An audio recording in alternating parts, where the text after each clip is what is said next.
اللہ رب العزت کا ضابطہ یہ ہے کہ اللہ تعالیٰ ایمان والوں کو ہر زمانے میں دو شرطوں پر کامیاب فرمائیں گے. دو شرطوں پر اللہ کامیاب فرمائیں گے. ایک شرط تو یہ ہے کہ مسلمان صبر پر قائم رہے، اور دوسری شرط یہ ہے کہ اس صبر کے ساتھ تقوی اختیار کرے. صبر کے ساتھ ایک تو اللہ کے احکام پر جمع رہے، جس کو صبر کہتے ہیں، اور دوسری بات یہ ہے کہ صبر کے ساتھ تقوی اختیار کرے، کیونکہ اللہ رب العزت نے ہر زمانے میں باطل کو جو مغلوب کیا ہے وہ ایمان والوں کے صبر اور تقوی پر کیا ہے. کیونکہ یہ راستہ ایسا ہے کہ اس راستے میں ایمان والوں کو باطل کی طرف سے بہت رکاوٹیں، بہت اذیتیں اور بہت تکلیفیں پیش آئیں گی. بہت اذیتیں، بہت رکاوٹیں اور تکلیفیں پیش آئیں گی. اگر مسلمان نے اللہ کے احکامات کو توڑتے ہوئے، اگر مسلمان نے اللہ کے احکام کو توڑتے ہوئے صبر کیا تو بھی یہ ظالم ہوگا، تب بھی یہ ظالم ہوگا. اور اگر مسلمان نے اللہ کے احکام کو پورا کرتے ہوئے صبر کیا تب یہ مظلوم ہوگا. اور اللہ تعالیٰ کی مدد مظلوم کے ساتھ یقینی ہے. اللہ کی مدد مظلوم کے ساتھ یقینی ہے کہ اللہ رب العزت مظلوم کو، اللہ تعالیٰ مظلوم کی حمایت ضرور کریں گے، بشرط یہ کہ مظلوم کے اندر تقوی ہو. میری بات توجہ سننا بہت، بشرط یہ کہ مظلوم کے اندر تقوی ہو. اس لیے کہ انبیاء علیہ السلام کی زندگی دو چیزوں کے ساتھ ہے، صبر اور تقوی. کیا مطلب ہے دونوں کا؟ صبر جو کرنا ہے قوم کی طرف سے آنے والی اذیتوں پر، قوم کی طرف سے آنے والی اذیتوں پر، قوم کی طرف سے آنے والی اذیتوں پر تو صبر کرنا ہے، اور اللہ تعالی کی طرف سے آنے والے احکام پر تقوی اختیار کرنا ہے. بہت ضروری بات ہے. اس زمانے کے مسلمانوں کا ہر جگہ، خاص طور پر ایسے علاقے جہاں مسلمانوں کو غیروں کی طرف سے مشکلات کا سامنا کرنا پڑتا ہے، وہاں مسلمان عام طور سے غیروں کی طرف سے آنے والی تکالیف کو کہ برداشت کرنے کو تو صرف صبر سمجھ رہے ہیں، اور اللہ کے احکام کے توڑنے میں اور اللہ کے نافرمانیوں میں ان کی بہت سی چیزیں، شادیاں، تجارتیں، ان کا رہن سہن، ان کا معاشرہ، یہ سب غیروں کے مشابہ ہیں، سب غیروں کے مشابہ ہیں. تو ہماری بات یاد رکھنا کہ محض صبر کرنے اور برداشت کرنے سے آدمی کامیاب نہیں ہو سکتا. ریکنسٹرکشن آف امہ دہلی مرکز. محض صبر کرنے اور برداشت کرنے سے کامیاب نہیں ہو سکتا جب تک اس کے اندر صبر کے ساتھ تقوی کی صفت نہ ہو. ہم بدلہ نہیں لیتے، برداشت کرتے ہیں. ہم بدلہ نہیں لیتے، ہم برداشت کرتے ہیں. صرف برداشت کرنا کامیاب ہونے کے لیے ہرگز کافی نہیں جب تک تقوی نہ ہو. فرعون کی طرف سے آنے والی اذیتوں پر، فرعون کی طرف سے آنے والی اذیتوں پر بنی اسرائیل نے دو کام کیے ہیں. بنی اسرائیل نے دو کام کیے ہیں. ایک تو صبر کیا، ایک تو صبر کیا، اور دوسری بات یہ ہے کہ اللہ تعالیٰ کا حکم دو اعتبار سے پورا کیا. ایک باعتبار عبادت کے اور ایک باعتبار دعوت کے. بات بہت دھیان سے سننی پڑے گی جا کر. دو اعتبار سے بنی اسرائیل نے حکم پورا کیا، ایک باعتبار دعوت کے، دوسرے باعتبار عبادت کے. اور مسلمان دونوں اعتبار سے حکم توڑے ہوئے ہیں اللہ کے. ایک تو دعوت کو چھوڑے ہوئے ہیں، ایک دعوت کو چھوڑے ہوئے ہیں، اور دوسری بات یہ ہے کہ تقوی کو چھوڑے ہوئے ہے، تقوی کو چھوڑے ہوئے ہے، ایک دعوت کو چھوڑے ہوئے ہے، دوسرے تقوی اور عبادت کو چھوڑے ہوئے ہے، محض تکلیف کے برداشت کرنے پر اللہ تعالیٰ سے مدد کا اور فتح کا انتظار کرنا یہ بالکل بے فائدہ ہے۔ اللہ تعالیٰ نے بنی اسرائیل کے لیے اپنے وعدوں کو پورا کیا اور فرعون کو پکڑ لیا، فرعون کو پکڑ لیا۔ فرعون کی پکڑ وہ اس پر آئی کہ بنی اسرائیل نے دو کام کر لیے، ایک تو آنے والے اذیتوں پر صبر کر لیا، اس لیے کہ صبر کرنا یہ باطل پر عذاب کو قریب کر دیتا ہے، صبر کرنا باطل کے لیے عذاب کو قریب کر دیتا ہے۔ باطل کی پکڑ قریب آ جاتی ہے صبر کرنے سے، باطل کی پکڑ قریب آ جاتی ہے صبر کرنے سے، بشرطے کہ یہ صبر کرنا تقوی کے ساتھ ہو، بشرطے کہ صبر کرنا تقوی کے ساتھ ہو، تو باطل کی پکڑ جلدی آ جاتی ہے صبر کرنے پر۔ سنو غور سے بات، اور اگر جذبہ انتقام کا ہو، اگر جذبہ انتقام کا ہو، اور اگر جذبہ انتقام کا ہو کہ ہم بدلہ لیں گے، تو پھر اللہ رب العزت ایسے لوگوں کو آپس میں مقابلے کے لیے چھوڑ دیتے ہیں کہ اب تم آپس میں مقابلہ کر لو، جو تم میں مادی اعتبار سے، ظاہری طاقت کے اعتبار سے جو تم میں قوی ہو وہ غالب آ جائے۔ میری بات توجہ سننا بہت، اللہ رب العزت مدد کا ہاتھ کھینچ لیتے ہیں، اللہ مدد کا ہاتھ کھینچ لیتے ہیں اور آپس میں ان کو ان کے حال پر چھوڑ دیتے ہیں۔ بہت دھیان سے بات سننا، اللہ تعالیٰ ایمان والوں کی مدد باطل کے مقابلے میں جب کریں گے جب ان میں صبر ہو، انتقام کا جذبہ نہ ہو، بلکہ غیروں کی ہدایت کا جذبہ ہو، غیروں کی ہدایت کا جذبہ ہو، انتقام کا جذبہ نہ ہو، صبر ہو غیروں کی ہدایت کے جذبے کے ساتھ، اور دوسری شرط یہ ہے کہ ان میں تقوی ہو، کہ یہ اللہ کے احکام کے بارے میں اللہ سے ڈرنے والے ہوں، اللہ کے احکام کے بارے میں اللہ سے ڈرنے والے ہوں۔ اگر یہ دو شرطیں پوری کر دیں صبر اور تقوی کی، تو اللہ رب العزت ایمان والوں کو غلبہ عطا فرما دیتے ہیں۔ یوسف علیہ السلام کا سارا واقعہ صبر اور تقوی پر ختم ہو رہا ہے، صبر اور تقوی پر ختم ہو رہا ہے، سارا واقعہ صبر اور تقوی پر ختم ہو رہا۔ انہ من یتق ویصبر کہ بات صرف یہی ہے کہ جو آدمی تقوی اختیار کر لے اور صبر کر لے تو اللہ رب العزت ایسے لوگوں کی کوشش کو ضائع نہیں فرماتے۔ یوسف علیہ السلام نے دو کام کر دیے، بھائیوں کی اذیت پر تو صبر کر لیا، بھائیوں کی اذیت پر تو صبر کر لیا، بھائیوں کی اذیت پر صبر کر لیا، انتقام کا جذبہ نہ رکھا۔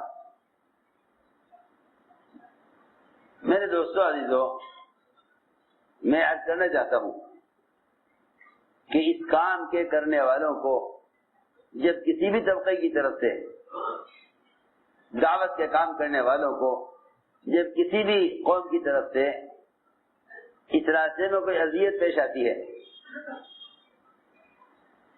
تو سب سے پہلے خیال آتا ہے کہ ان کا مقابلہ کیا جائے تاکہ یہ ہمارے راستے میں رکاوٹ نہ بنے۔ سنو غور سے بات، قرآن نے یہاں تک کہا ہے کہ تمہیں غیروں کی سننی پڑے گی، تمہیں غیروں کی سننی پڑے گی، اور تمہیں غیروں سے پیش آنے والی اذیتوں کو برداشت کرنا پڑے گا، اور تمہیں غیروں کی طرف سے آنے والی، تمہیں غیروں کی طرف سے بہت اذیتیں پیش آنے گی، تمہیں غیروں کی طرف سے بہت اذیتیں پیش آنے گی۔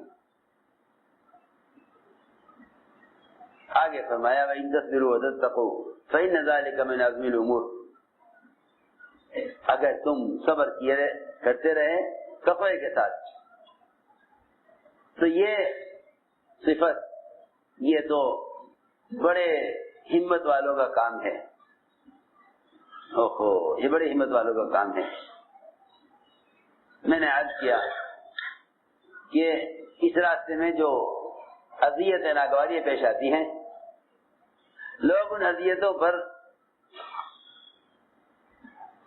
بجائے صبر اور تقوی کے انتقام اور گناہ کی طرف چل دیتے ہیں.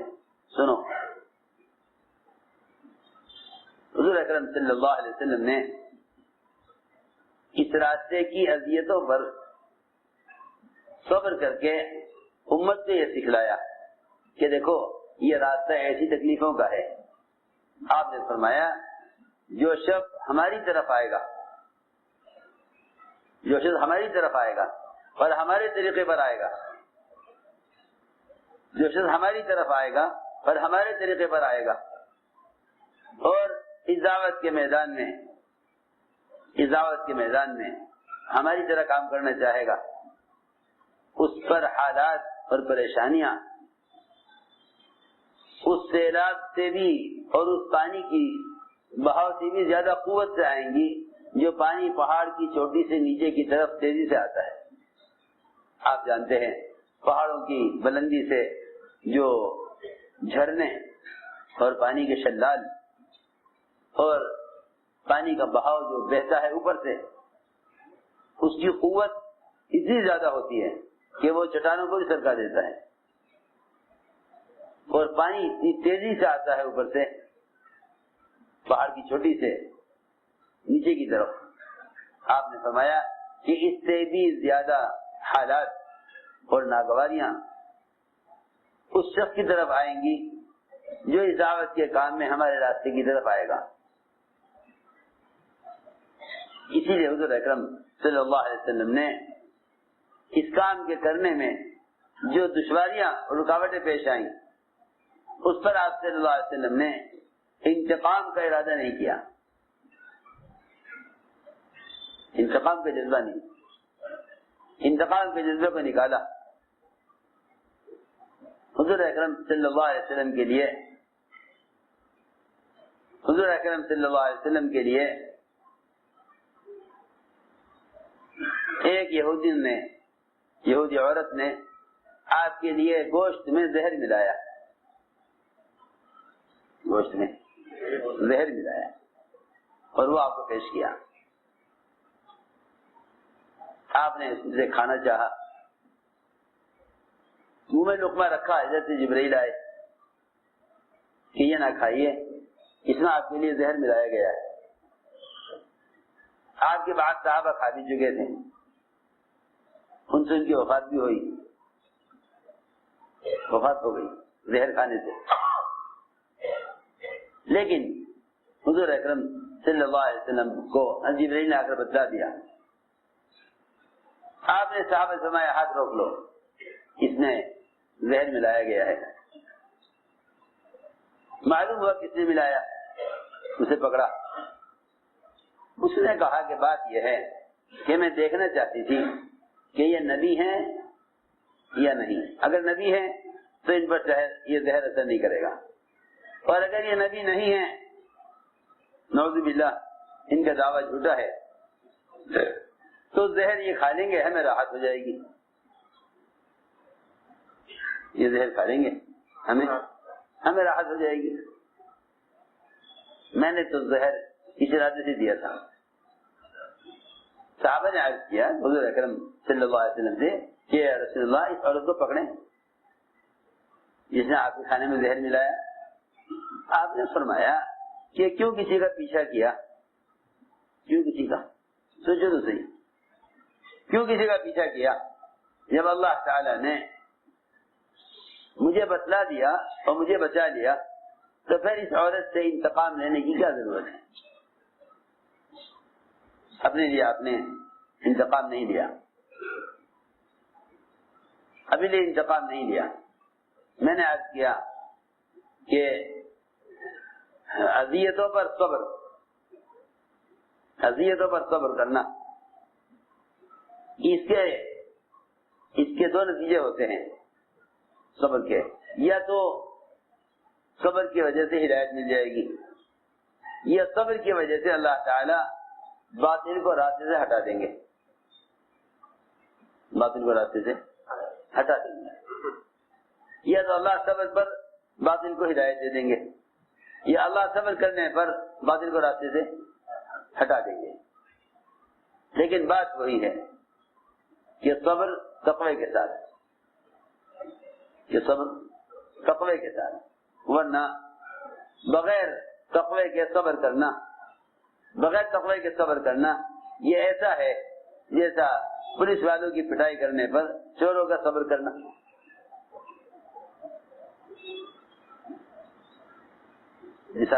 مثال دے کے فرماتے ہیں.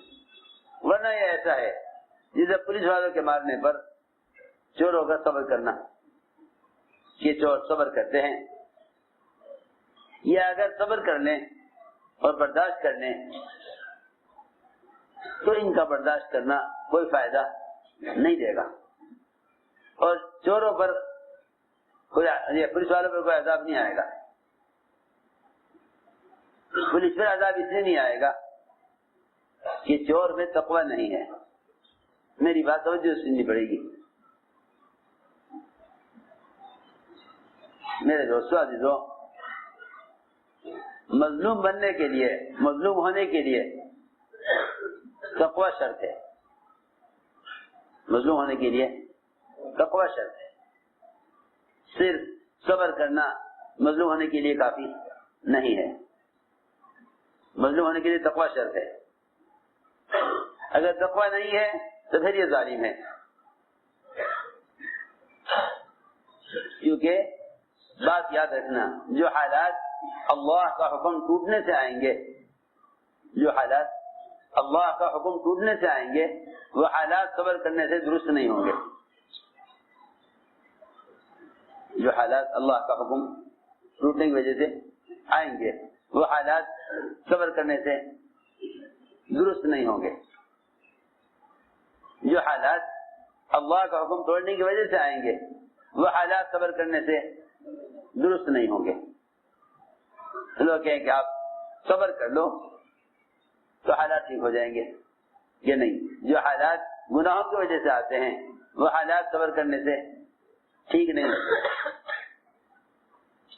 اس کے لیے لازم ہے کہ دو چیزیں پیدا ہوں ہمارے اندر، ایک صبر، دوسرے تقوی. ایک صبر، ایک تقوی. کیونکہ اللہ تعالیٰ کا ضابطہ یہ ہے کہ ستانے والے، اللہ تعالیٰ ستانے والوں کو اسے لاتے ہیں تاکہ وہ ایمان والوں کے اندر تین چیزیں دیکھیں. ایک یہ دیکھیں کہ ان کے دلوں میں ستانے والوں کے لیے ہدایت کا جذبہ کتنا ہے. ستانے والوں کے لیے ہدایت کا جذبہ کتنا ہے. دوسرے دیکھنا چاہتے ہیں کہ ایمان والوں کے اندر اللہ کے احکامات پر جمنا کتنا ہے، تقوی کتنا ہے. اور تیسری بات یہ ہے کہ اللہ تعالیٰ دیکھنا چاہتے ہیں کہ ان کے دل میں ان سے انتقام کا جذبہ تو نہیں ہے. اس لیے کہ کسی کی ہلاکت کا جذبہ اور ہدایت کا جذبہ یہ دونوں جمع نہیں ہو سکتے. یہ جذبہ ہدایت کا ہوگا، یہ جذبہ ان کی ہلاکت کا ہوگا. جذبہ ان کی ہلاکت کا ہوگا، یہ جذبہ ان کی ہدایت کا ہوگا. اس لیے میرے دوستوں عزیزوں، سب سے بنیادی بات یہ ہے،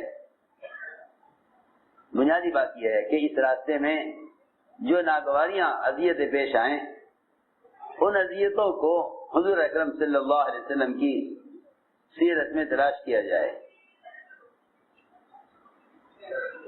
ان اذیتوں کو حضور اکرم صلی اللہ علیہ وسلم کی سیرت میں تلاش کیا جائے کہ آپ صلی اللہ علیہ وسلم کو کہاں کیا تکلیف پیش آئی، آپ کو کہاں کیا تکلیف پیش آئی. اور ان تکالیف کے باوجود حضور اکرم صلی اللہ علیہ وسلم ان کو دعوت دینے پر، ہدایت لانے پر آپ صلی اللہ علیہ وسلم کیسے جمع ہوئے تھے؟ کیونکہ اگر کام کرنے والوں کے سامنے محمد صلی اللہ علیہ وسلم اور آپ کے صحابہ کے اذیتوں کے برداشت کرنے کا واقعات سامنے نہیں ہیں، تو ہمیں اس کام پر استقامت نہیں ہو سکتی۔ اس کام پر استقامت اتنی ہوگی جتنا ہمارے سامنے حضور اکرم صلی اللہ علیہ وسلم اور آپ کے صحابہ کی اذیتوں کے اور صبر کے واقعات ہوں گے۔ سب سے بنیادی چیز یہ ہے کہ جو اذیت اس طرح سے پیش آئے اس کو انبیاء صحابہ کی اذیتوں میں تلاش کرو کہ یہ بات کس نبی کو کہاں پیش آئی۔ ہم نے عرض کیا کہ یوسف علیہ السلام کا سارا واقعہ صبر اور تقوی پر ہے۔ بھائیوں کی اذیت پر صبر کیا، بھائیوں کی اذیت پر صبر کیا، بھائیوں کی اذیت پر صبر کیا، اور زلیخا کی حرکت پر تقوی اختیار کیا، زلیخا کی حرکت پر تقوی اختیار کیا۔ اللہ رب العزت نے ستانے والوں کو محتاج بنا دیا، ستانے والوں کو محتاج بنا دیا۔ سارے بھائی محتاج ہو کر خیرات مانگنے کے لیے خود محتاج ہو کر آئے، خود محتاج ہو کر آئے۔ اللہ نے دکھلا دیا کہ جو آدمی صبر کے ساتھ تقوی اختیار کر لے گا، صبر اور تقوی اختیار کر لے گا، اللہ رب العزت ان کی محنت کو، ان کوشش کو ضائع نہیں فرمائیں گے۔ اللہ ان کی محنت کوشش کو ضائع نہیں فرمائیں گے۔ اس لیے ہمیں چاہیے سب سے پہلی بات کہ حضور اکرم صلی اللہ علیہ وسلم کے ہجرت سے پہلے کے مکہ مکرمہ میں آپ کی دعوت دینے کے واقعات کو دھیان سے پڑھا کریں کہ آپ صلی اللہ علیہ وسلم نبوت کے 23 سال میں سے آپ کے 13 سال مکہ مکرمہ میں کیسے گزرے۔ آپ کے مکہ مکرمہ میں کیسے گزرے۔ اجازت نہیں ہے بالکل ستانے والوں سے مقابلہ کرنے کی، بس آپ انہیں دعوت دیتے رہیے، آپ ان کو بس دعوت دیتے رہیے۔ سنو،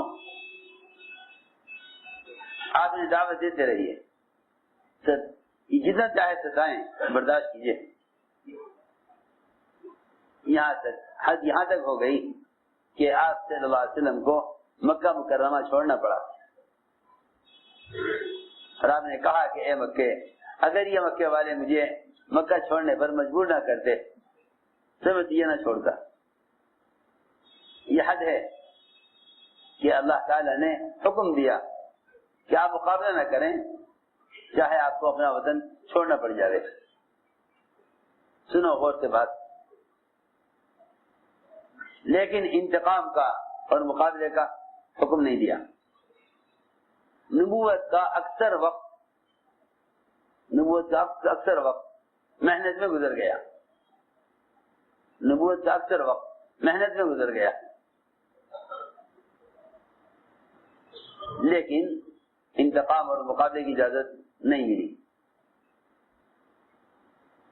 یہاں تک کہ اللہ رب العزت کو جتنا کام کرانا مطلوب تھا وہ کام پورا ہو گیا، تو اللہ تعالیٰ نے رکاوٹوں کو راستے سے ہٹا دیا، اور جن کے لیے ہدایت مقدر تھی اللہ نے ان کو ہدایت دے دی۔ اللہ نے ان کو ہدایت دے دی۔ معلوم ہوتا ہے کہ صبر اور تقوی یہ اللہ تعالیٰ کی غیبی مددوں کے آنے کا سبب ہے۔ صبر اور تقوی اللہ کی غیبی مددوں کے آنے کا سبب ہے۔ آپ صلی اللہ علیہ وسلم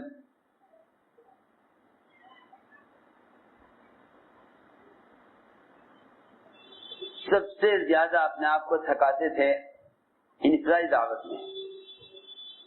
انفرادی دعوت میں سب سے زیادہ آپ تھکاتے تھے اپنے آپ کو انفرادی دعوت میں. یہ آپ صلی اللہ علیہ وسلم کا اصل معمول تھا.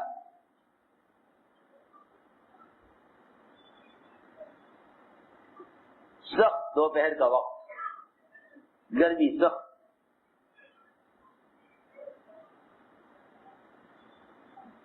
اور آپ کو طلب کیا گیا کہ ہم آپ کی بات سننا چاہتے ہیں. آپ کیا چاہتے ہیں بتائیے. فرماتے تھے کہ آدمی کو اذیت اتنی ہوتی ہے جتنی کسی سے توقع ہوتی ہے، جتنی کسی سے توقع ہوتی ہے اتنی اذیت بھی ہوتی ہے. جب آپ کو طلب کیا گیا تو آپ صلی اللہ علیہ وسلم ان کی ہدایت کی تمنا اور حرص لے کر سخت گرمی دوپہر کے وقت سایہ تلاش کرتے کرتے آپ نکلے. ان لوگوں نے آپ کی بات کا سختی سے انکار کیا. کسی نے کہا نعوذ باللہ، کیا اللہ کو آپ کے علاوہ کوئی نبی بنا کر بھیجنے والا نہیں ملا؟ کسی نے کہا کہ میں آپ سے بات کرنا پسند نہیں کرتا. کسی نے کہا کہ بیت اللہ کا پردہ چرا لینا آسان ہے گناہ کے اعتبار سے آپ کے اتباع کرنے سے.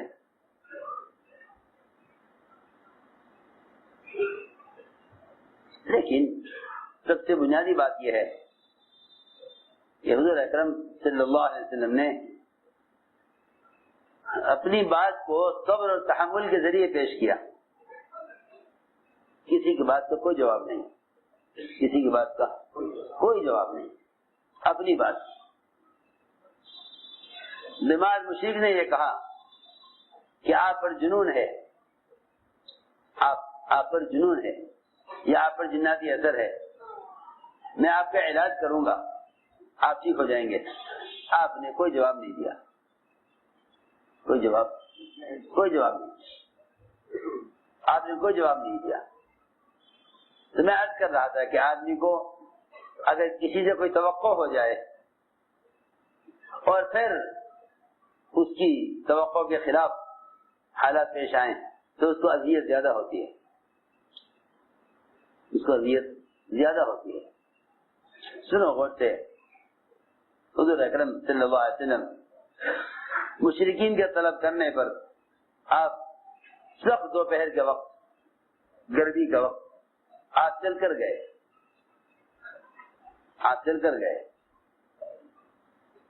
دھوپ میں.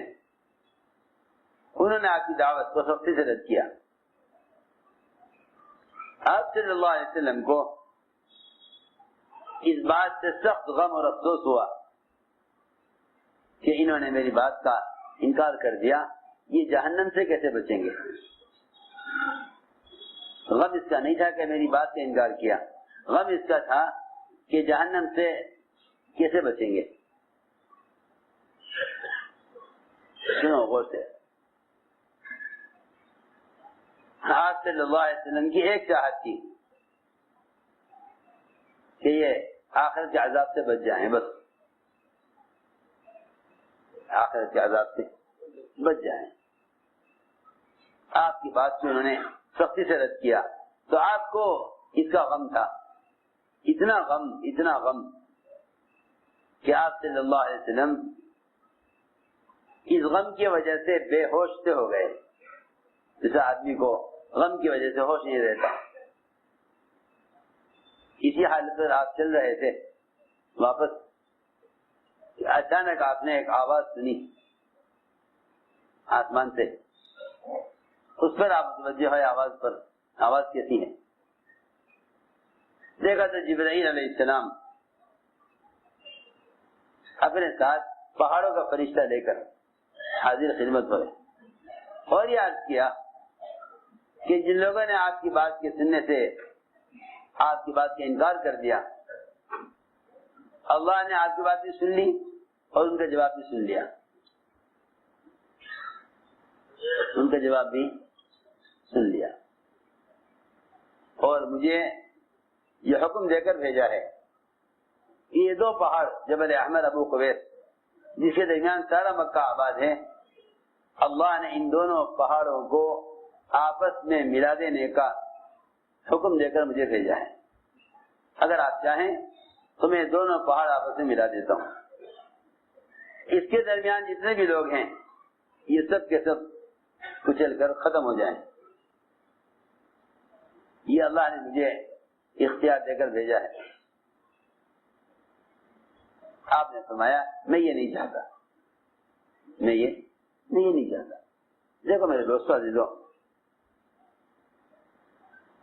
داعی کو چاہیے کہ وہ اس راستے میں آنے والی تکالیف اور ناگواریوں کی وجہ سے کبھی غصہ نہ ہو، کبھی غصہ نہ ہو، اور قوم کی ہلاکت اور بددعا کا ارادہ نہ کرے، کیونکہ اللہ تعالیٰ داعی پر حالات یہ دیکھنے کے لیے لاتے ہیں کہ اس کے دل میں میری قوم کی، میری مخلوق کی ہدایت کی تمنا کتنی ہے، میری مخلوق کو جہنم سے بچانے کا جذبہ کتنا ہے، میری مخلوق کو جہنم سے بچانے کا جذبہ کتنا ہے، اللہ تعالیٰ دیکھنا چاہتے ہیں۔ آپ صلی اللہ علیہ وسلم نے فرمایا میں یہ نہیں چاہتا کہ ان کو ہلاک کیا جائے۔ فرشتے نے کہا ان میں کوئی ایمان لانے والا نہیں ہے، ان میں کوئی ایمان لانے والا نہیں ہے۔ آپ نے فرمایا کہ اگر یہ بات مقدر ہو چکی ہے کہ ایمان نہیں لائیں گے، یہ ایمان نہیں لائیں گے، تب بھی میں نہیں چاہتا کہ ان کو ہلاک کیا جائے، میں نہیں چاہتا کہ ان کو ہلاک کیا جائے، اس لیے کہ ان کی پیٹھ میں جو اولادیں چھپی ہوئی ہیں وہ اولادیں بھی ہلاک ہو جائیں گی۔ میں چاہتا ہوں کہ ان کی پیٹھ سے جو اولادیں پیدا ہوں ان کی اولاد کو دعوت دوں، پھر وہ اسلام میں داخل ہوں، لہذا ان کو باقی رکھا جائے، ان کو باقی رکھا جائے۔ اتنی وسعت ہوتی ہے داعی کے دل میں کہ وہ ستانے والوں کو باقی رکھنا چاہتا ہے ان کی اولاد کو دعوت دینے کے لیے۔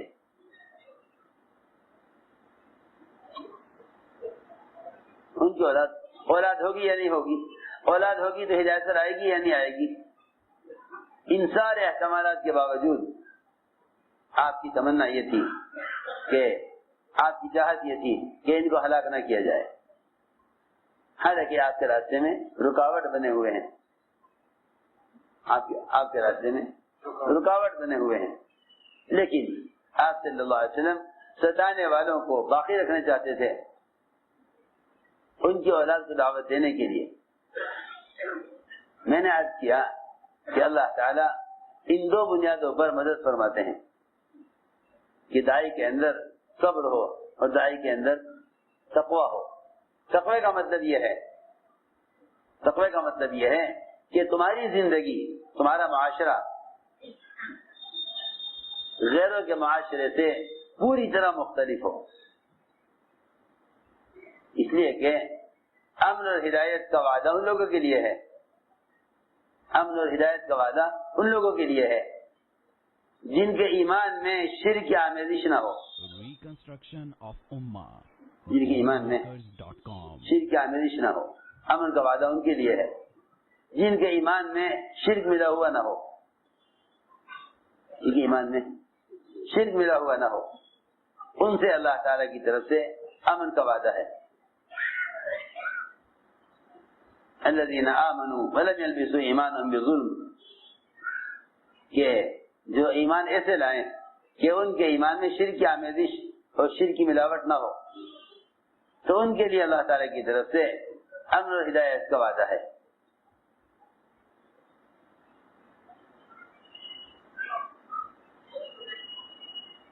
میرے دوستو عزیزو، سب سے بنیادی بات یہ ہے کہ مسلمان کا معاشرہ غیروں کے معاشرے سے پوری طرح مختلف ہو۔ اگر ہمارے طور طریقے غیروں کے مشابہ ہو گئے طور طریقے غیروں کے مشابہ ہو گئے، اور ہم نے یہ چاہا کہ یہ دین کے راستے، ہمارے دین کے راستے سے رکاوٹ، اس رکاوٹ کو ہٹایا جائے، تو سمجھتے تھے کہ پھر یہ رکاوٹ ہٹے گی نہیں، اس لیے کہ تمہارے اور ان کے طریقوں میں کوئی فرق نہیں رہا، کوئی فرق نہیں رہا۔ اس لیے سب سے بنیادی بات یہ ہے کہ اللہ رب العزت صبر پر کامیاب کرتے ہیں تقوی کے ساتھ، اللہ صبر پر کامیاب کرتے ہیں تقوی کے ساتھ۔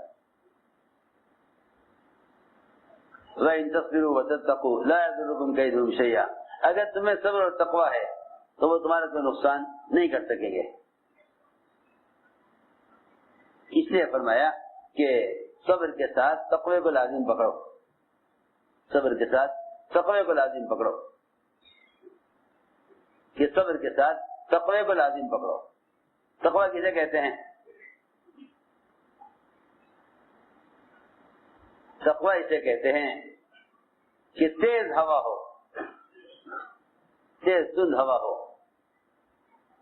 اور دونوں طرف کانٹوں دار جھاڑیاں ہوں،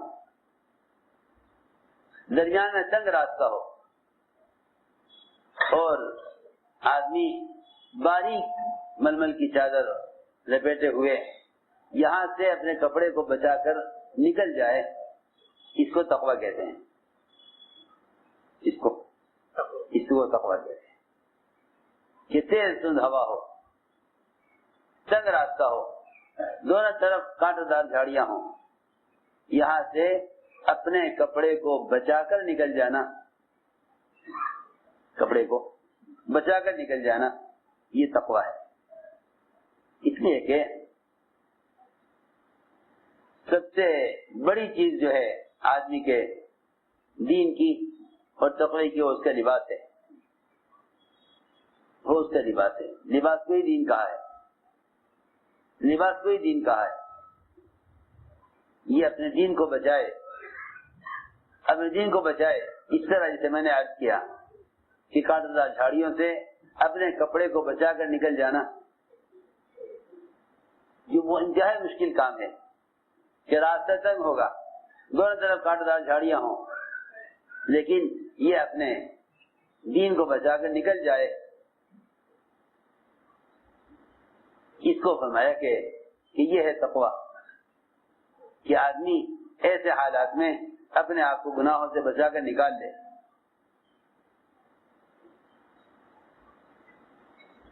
تو میں نے عرض کیا کہ بنیادی چیز صبر کے ساتھ تقوی ہے، اور اللہ تعالی کی طرف سے تقوی پر 5 وعدے ہیں، اور یہ بات ذہن میں رہے کہ تقوی اللہ سے تنہائی میں ڈرنے کو کہتے ہیں، تقوی اللہ سے تنہائی میں ڈرنے کو تقوی کہتے ہیں،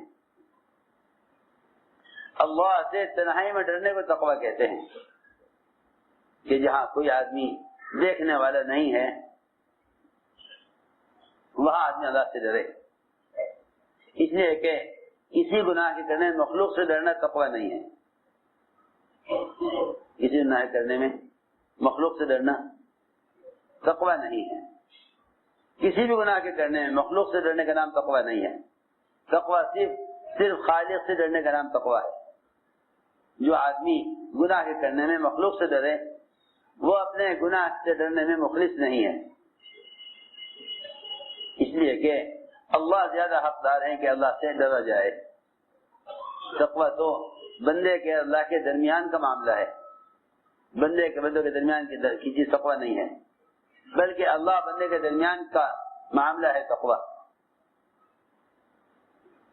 تو فرمایا کہ تقوی اللہ سے تنہائی میں ڈرنے کو کہتے ہیں۔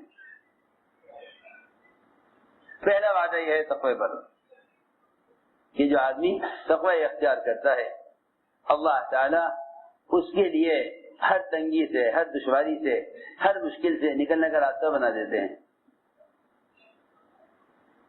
ہر تنگی ہر دشواری سے نکلنے کے لیے راستہ بنا دیتے ہیں۔ اللہ تعالی ہر تنگی سے، ہر دشواری سے اس کے نکلنے کے لیے راستہ بنا دیتے ہیں۔ چاہے اس کے لیے راستے کتنے بند کیے گئے ہوں. سنو غور سے بات, مسلمان یہ نہیں کہہ سکتا کہ یہ قانون ایسا ہے اور یہاں کا ماحول ایسا ہے اور یہاں کے حالات ایسے ہیں کہ ہم اس گناہ سے نہیں بچ سکتے. سنو غور سے بات, قانون اصل اللہ کا ہے. قانون اصل اللہ کا ہے.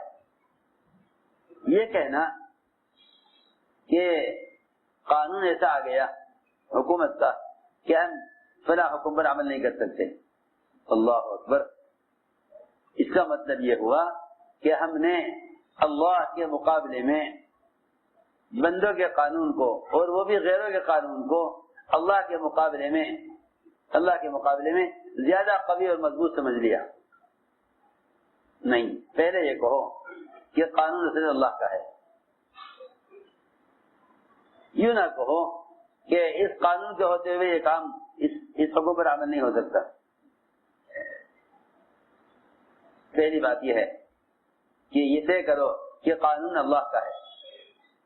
قانون اللہ کا ہے. اللہ کے حکم کے مقابلے میں اگر ساری دنیا ایک حکم مقابلے میں آ جائے, سمجھتے تھے احکام تو بہت اونچی چیز ہیں, اگر سارا باطل ایک وقت میں جمع ہو کر ایک استنجے کی سنت کا مقابلہ کرنا چاہے تو ہلاکت کے لیے کافی ہے. اس لیے کہ محمد صلی اللہ علیہ وسلم کے طریقوں سے اللہ راضی ہیں.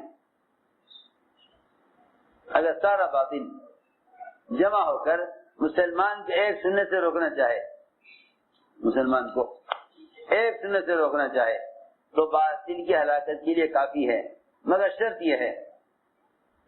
یہ ہے کہ مسلمان خود اس سنت پر عمل کرنے والا ہو. میری بات توجہ سننی پڑے گی بہت. اگر مسلمان از خود اسلام کے احکامات کو توڑ دے اور سنتوں کو چھوڑ دے, پھر سنتوں کو چھوڑ دے, اس کے بعد قانون بن جائے کہ آپ فلاں سنت پر عمل نہیں کر سکتے, تو مسلمان اس سنت پر عمل کرنے کے لیے باطل کے مقابلے میں کامیاب نہیں ہو سکتا. یہ ہماری بات بہت غور سے توجہ سننی پڑے گی. مسلمان ایک سنت کو خود چھوڑ دے جس پر عمل کرنے میں اسے کوئی رکاوٹ نہیں تھی,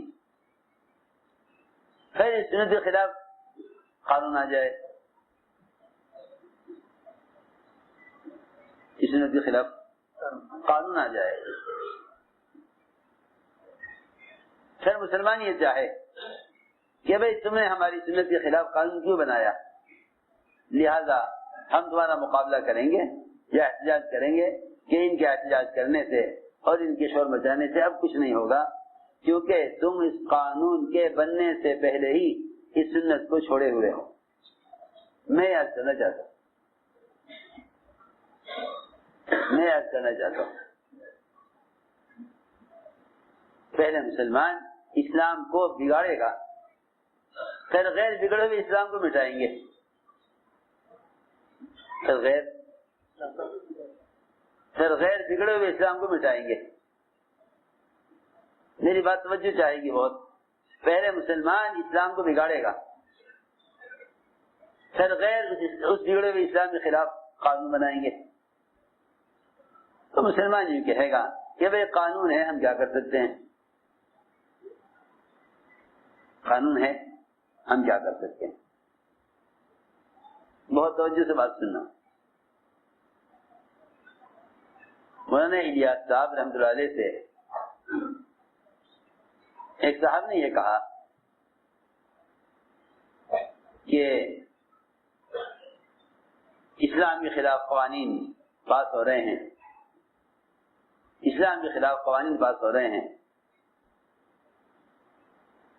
کہ مسلمان تجارت حلال نہ کر سکے, مسلمان شادیوں میں سے متعلق مسائل میں شریعت پر قائم نہ رہ سکے.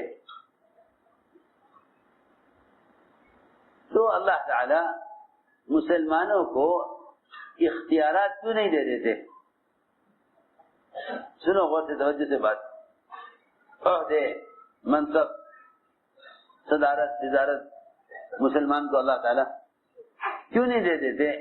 تاکہ ان کے ذریعے سے اسلامی قوانین کی حفاظت ہو. پہلی بات تو یہ ہے کہ اسلام حکام سے قائم نہیں ہوتا. اسلام حکام سے قائم نہیں ہوتا. اسلام حکام سے قائم نہیں ہوتا. پہلی بات تو یہ ہے. دوسری بات یہ ہے کہ بھائی مسلمان دین کے احکام کو خود توڑے اور پھر توڑنے والے سے مقابلہ کرے. میری بات ذرا توجہ سننا. جو آدمی اپنے گھر کو خود توڑ رہا ہو، آدمی اپنے گھر کو خود توڑ رہا ہو، پھر دوسرے جا کے توڑنے لگے، تو اس پر ناراض نہیں ہونا چاہیے کہ بھئی آپ توڑ رہے تھے، ہم تو آپ کے ساتھ توڑنے میں شریک ہو گئے.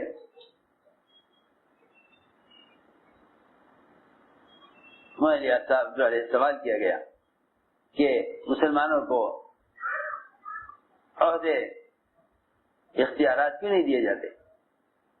حضرت نے فرمایا کہ جتنے دین پر چلنے میں مسلمان کو اختیار حاصل ہے، جتنے دین پر چلنے میں مسلمان کو اختیار حاصل ہے، اگر اس نے کوئی بھی کمی کی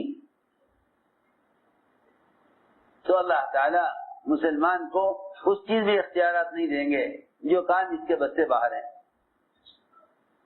آسان مثال یہ ہے، آسان بات یہ ہے کہ آپ باپ نے بچے کو چھوٹی دکان کرا دی، چھوٹی،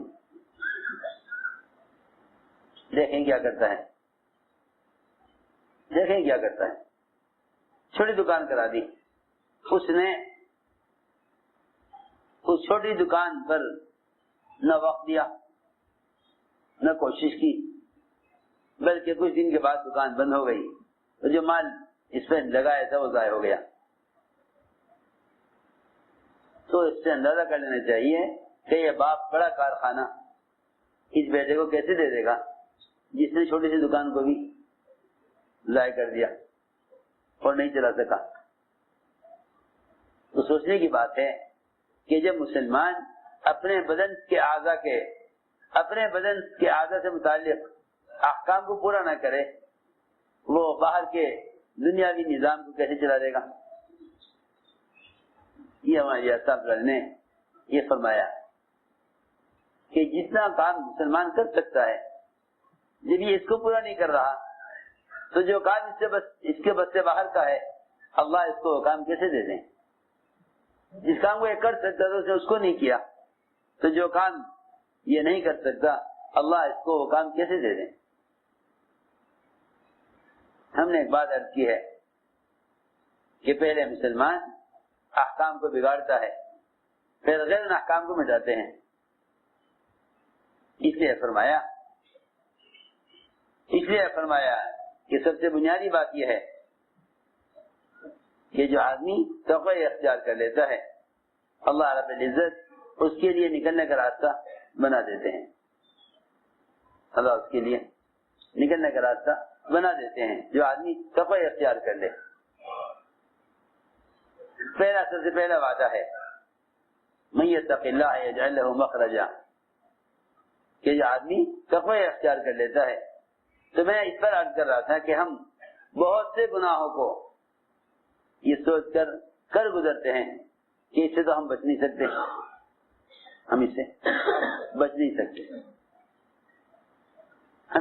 سکتے. مثال کے طور پر عرض کرتا ہوں، کمائی کے نقشے ہیں، ان میں جھوٹ، ان میں سود، ان میں غبن، ان میں ایسے قوانین اور طریقے جنہیں مسلمان یہ کہہ کر اختیار کر لیتا ہے کہ اس کے علاوہ کوئی راستہ نہیں ہے، اس کے علاوہ کوئی راستہ نہیں ہے. اللہ تعالی آزما کر دیکھتے ہیں کہ اگر ایک طرف حکم ہو اور ایک طرف اللہ کا حکم ہے، ایک طرف اسباب ہیں، یہ اسباب کے لیے حکم توڑتا ہے یا حکم کے لیے اسباب کو چھوڑتا ہے؟ اللہ تعالیٰ تھوڑی سی آزمائش لا کر دیکھنا چاہتے ہیں کہ میرا بندہ کون سا راستہ اختیار کرتا ہے۔ اگر حکم کو اختیار کر لے سب کے مقابلے میں تو اللہ تعالیٰ ایسے لوگوں کے لیے اسباب کو ایسے لوگوں کے تابع کر دیتے ہیں کہ اب تم جس طرح چاہو دنیا میں چلو، اب اسباب تمہارے تابع ہیں۔ اور اگر وہ اسباب کے لیے حکم توڑ دے، اسباب کے لیے حکم توڑ دے، تو پھر اللہ تعالی کی طرف سے دو مشکلات پیش آتی ہیں۔ ایک تو حرام اسباب میں آدمی الجھ جاتا ہے، اور دوسرے اللہ تعالیٰ ان اسباب میں بھی دشواریاں اور ان اسباب کے اندر بھی اللہ رب العزت ناکامیاں لے آتے ہیں۔ اسباب خوب ہوں گے مگر ناکامیاں بھی خوب ہوں گی۔ اللہ تعالیٰ ایک طرف حرام اسباب ہوں گے، ایک طرف احکام ہوں گے، دیکھنا چاہیں گے کہ میرا بندہ قدم کدھر اٹھاتا ہے۔ اس لیے ہم نے عرض کیا کہ پہلا وعدہ یہ ہے تقوی پر کہ اللہ تعالیٰ متقی کے لیے نکلنے کا راستہ بنائیں گے، متقی کے لیے نکلنے کا راستہ بنائیں گے۔ من یتق اللہ یجعل لہ مخرجا، کہ جو آدمی تقوی اختیار کر لیتا ہے اللہ تعالیٰ اس کے لیے نکلنے کا راستہ بنا دیتے ہیں۔ یہاں تک ہے ساتوں آسمان زمین آپس سے ملا دیے جائیں اور ان کے درمیان کسی کو گناہ مبتلا کیا جائے اور وہ بچنا چاہے تو اللہ تعالیٰ اپنے بندوں پر ظلم کرنے والے نہیں کہ یہ بندہ گناہ سے بچنا چاہے اور اللہ اس کو گناہ مبتلا کر دے۔ اللہ ایسے نہیں ہے، اللہ ایسے نہیں ہے۔ اور یہ کہنا کہ بھائی ہم تو عمل کیسے کر لیتے، وہ تو اللہ تعالیٰ کی طرف سے توفیق نہیں ہوئی۔ ارے سنو بات،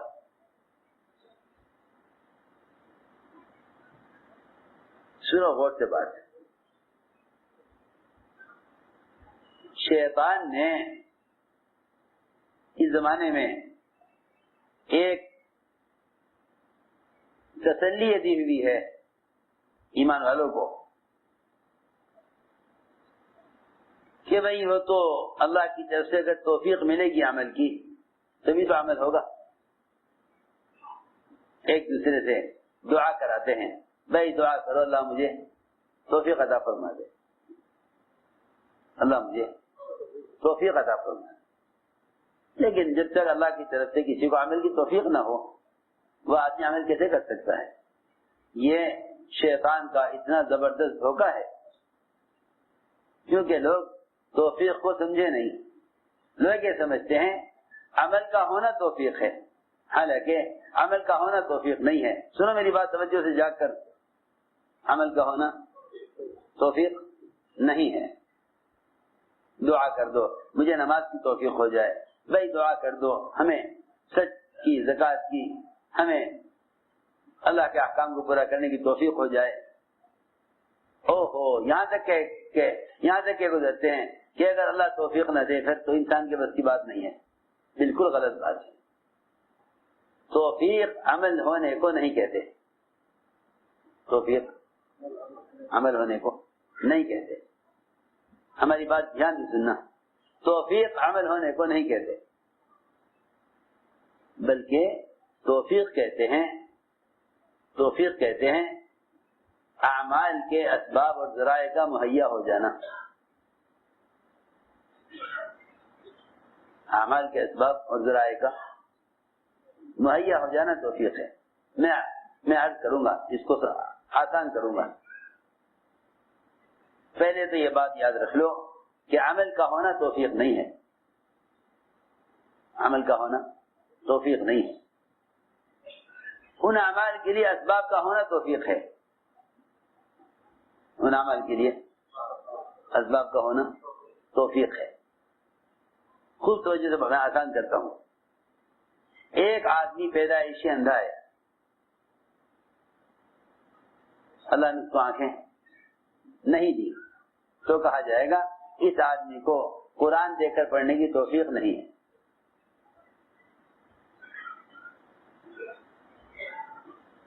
اس آدمی کو قرآن دے کر پڑھنے کی توفیق نہیں ہے کیونکہ اللہ نے اس کو آنکھ نہیں دی.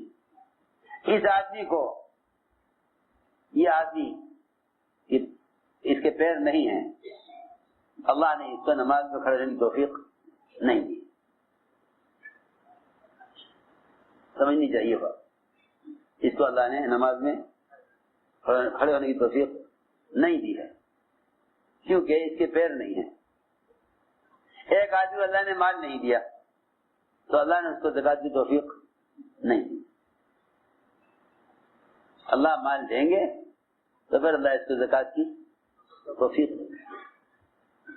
یہ ہرگز بات صحیح نہیں ہے اور انتہائی غلط بات ہے کہ آدمی کے پاس مال ہو اور یہ کہ جی مجھے زکات کی توفیق نہیں. ایک آدمی کے پاس آنکھ ہو اور وہ یہ کہے کہ مجھے قرآن دے کر پڑھنے کی توفیق نہیں. دعا کر دو اللہ مجھے قرآن پڑھنے کی توفیق دے دے. ارے اللہ نے تمہیں توفیق دی ہوئی ہے, میری بات یاد رکھو, اللہ اگر توفیق نہ دیتے تو عذاب بھی نہ دیتے. اللہ اگر توفیق نہ دیتے عذاب بھی نہ دیتے. اللہ تعالیٰ اپنے بندوں کو احکام کے توڑنے پر جو عذاب دینے والے ہیں وہ عذاب اسی لیے دیں گے کہ اللہ نے توفیق دی ہوئی ہے. ہماری بات سمجھے نہیں سمجھے؟ سمجھے بات؟ بہت دھیان سے بات. شیطان نے ہم سب کے لیے ایک ایسا راستہ بنا دیا جس پر سب چل رہے ہیں یہ کہہ کر کہ جی ہم کیا کر سکتے تھے جب اللہ نے ہمیں توفیق نہیں دی. اگر اللہ توفیق نہ دے تو انسان کے بس کی, ارے انسان کے بس کی بات نہ ہوتی تو اللہ تعالیٰ تمہیں اسباب اعمال کیوں دیتے؟ اللہ نے تمہیں اعمال کے اسباب دیے ہیں. اللہ نے تمہیں, ہاں اللہ تعالیٰ کی طرف سے انسان عمل کا مکلف ہو چکا, یہی توفیق ہے. اللہ نے انسان کو حکم جو دیا ہے نا کہ یہ کرو, لا یکلف اللہ نفسا الا وسعها. اس کا مطلب یہ نہیں ہے کہ بھئی انسان جو کام نہ کر سکے اللہ نے اس کو اس کا مکلف نہیں بنایا. ارے سنو تو صحیح, اس کا مطلب یہ ہے کہ اللہ نے تمہیں جس چیز کا مکلف کیا ہے اس کی تمہارے اندر گنجائش رکھی ہے, تمہارے اندر اس کی استطاعت اور اس کی گنجائش اور اس کے کرنے کی استعداد رکھی ہے. آدمی عمل نہ کرے اور یہ کہے کہ اللہ نے توفیق نہیں دی, آدمی عمل نہ کرے اور یہ کہے کہ میں نہیں کر سکتا, کہ نہیں, اگر آپ یہ کام نہ کر سکتے تو اللہ آپ کو اس کا حکم نہ دیتے. کتنی آسان بات ہے. اگر آپ یہ کام نہ کر سکتے تو اللہ آپ کو حکم نہ دیتے. کتنی آسان بات ہے. اللہ نے آپ کو احکام دیے اس لیے ہیں کہ آپ کے اندر اس حکم کو پورا کرنے کی استعداد اور قوت رکھی ہے. لا یکلف اللہ نفسا الا وسعها, کہ اللہ تعالیٰ نے ہر انسان کو, اے بھائی کیسے کھیل رہے تو کھیل میں لگ رہے, کھیلو مت, بس سنو دھیان سے, اس کو چھوڑ دو, سنو غور سے.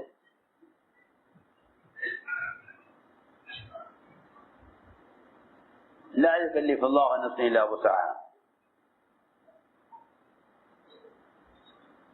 مسلمان پہلے خود دین سے کھیلتا ہے, پہلے مسلمان خود دین سے کھیلتا ہے, پھر غیر مسلمان کے دین سے کھیلتے ہیں. پہلے خود مسلمان دین سے کھیلتا ہے, پھر اغیار ان کے دین کو کھیل بنا لیتے ہیں. بے شمار مثالیں ہیں. میری بات یاد رکھو, جو قوم اپنے کسی طریقے پر مجتمع ہو جاتی ہے، جو قوم اپنے کسی طریقے پر مجتمع ہو جاتی ہے، جو قوم اپنے کسی طریقے پر مجتمع ہو جاتی ہے، قانون کہتا ہے کہ بھائی یہ ان کی مذہبی چیز ہے، ہم اس کو نہیں بدل سکتے۔ سنو میں کیا کہہ رہا ہوں۔ اور جو قوم اپنے مذہب اور طریقے کے اعتبار سے مجتمع نہیں ہوتی اور وہ اپنے دین خود چھوڑ دیتے ہیں، تو قانون یہ کہتا ہے کہ بھئی اس چیز کی ان کے یہاں اہمیت نہیں ہے، لہذا اس کے خلاف قانون بنایا جا سکتا ہے۔ اس کی بہت مثالیں ہیں، اس کی بہت مثالیں ہیں، بے شمار مثالیں ہیں۔ آپ دنیا کے حالات دیکھیں، جس چیز پر اہل باطل بھی مجتمع ہو جائیں گے، قانون کہے گا کہ یہ ان کی مذہبی چیز ہے۔ تو میں نے عرض کیا، پہلے مسلمان خود اپنے دین سے کھیل چکا، تو پھر سارا باطل وہ کسی بھی حکم کے خلاف قانون بنا سکتا ہے۔ ہر مسلمان یہ کہے گا کہ قانون ہم کیا کر سکتے ہیں۔ تو اس پر میں عرض کر رہا تھا کہ اب یہاں تک پہنچ گئے ہم کہ بھائی کیا کریں، ہم تو کوشش کرتے ہیں مگر اللہ نے توفیق نہ دی۔ اس کو میں عرض کر رہا تھا، اگر اللہ توفیق نہ دیں گے تو عذاب بھی نہ دیں گے۔ اللہ تعالیٰ نے جو احکام دیے ہیں انسان کو، وہی احکام دیے ہیں جس کی انسان کے اندر طاقت رکھی ہے،